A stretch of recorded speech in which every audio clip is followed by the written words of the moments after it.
Hey guys, this is Layton with Quality Pro Reviews, and before I even get started, I want to apologize for not being consistent with videos for the past couple of months. I suck for that, really bad. I apologize, but I promise videos are going to be much more consistent moving forward. Also, I want to thank you guys for sticking with me, all my subscribers. Thank you so much for sticking with me. I hit my goal of 1,000 subscribers. I can't believe I did it. Even though, you know, for a while I wasn't putting up videos, but again, thanks to everyone who subscribed. It means that, you know, I'm doing something right, so I'm gonna keep up with these videos. And yeah, my Hackintosh right here, the space on the hard drive's completely filled up. So my next video, I don't know how I'm gonna edit it because I have no space on the hard drives. So the decision was to move forward to getting some more storage, hence why I've made these two purchases, and some future purchases are coming. Look out for that.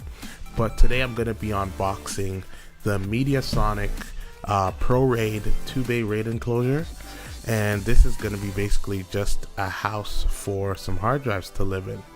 And today, one hard drive that I'll be unboxing today will be the Seagate Ironwolf 4TB NAS hard drive. So this is going to be quite a bit of storage.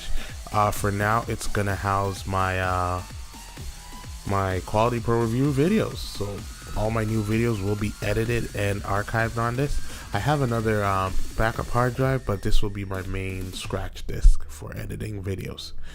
This is a 2-bay enclosure, as you can see. So I will be getting another drive, which will most likely be an 8 terabyte drive. So in total, I will have 12 terabytes of storage, which is awesome.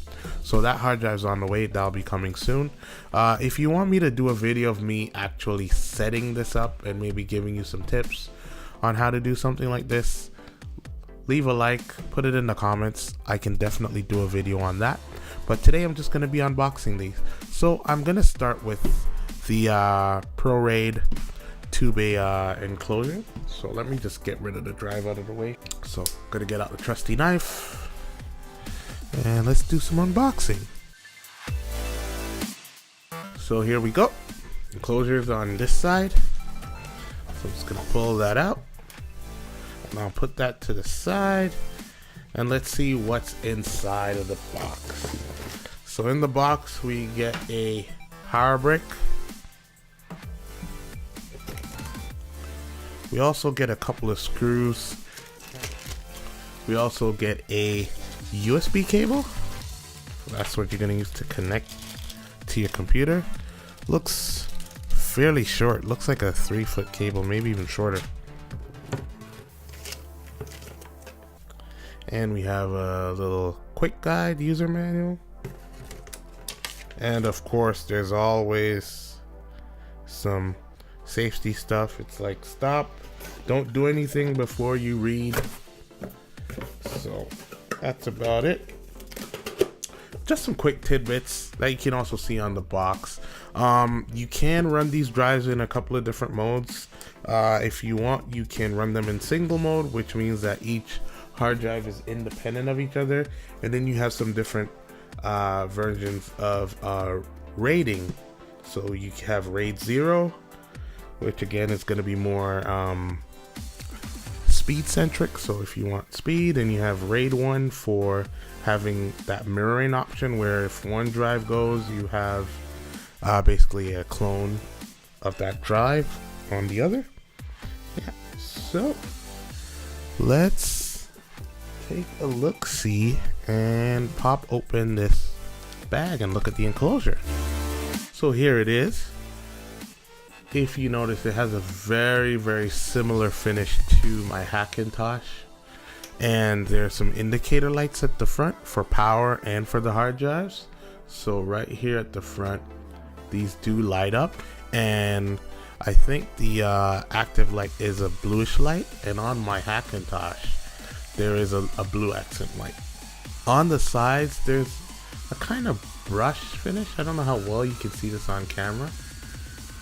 And at the back you have a fan, and you have a power switch, your DC in for the adapter.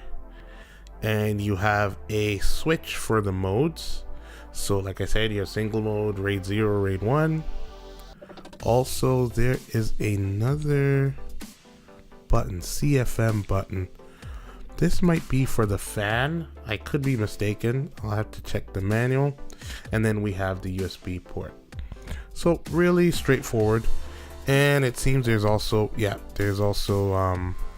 some screw holes to pop off the top for when you're ready to put your drives in. But again, really basic. There's some vents on the bottom as well for ventilation.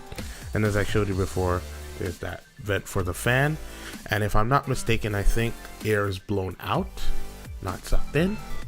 So interesting.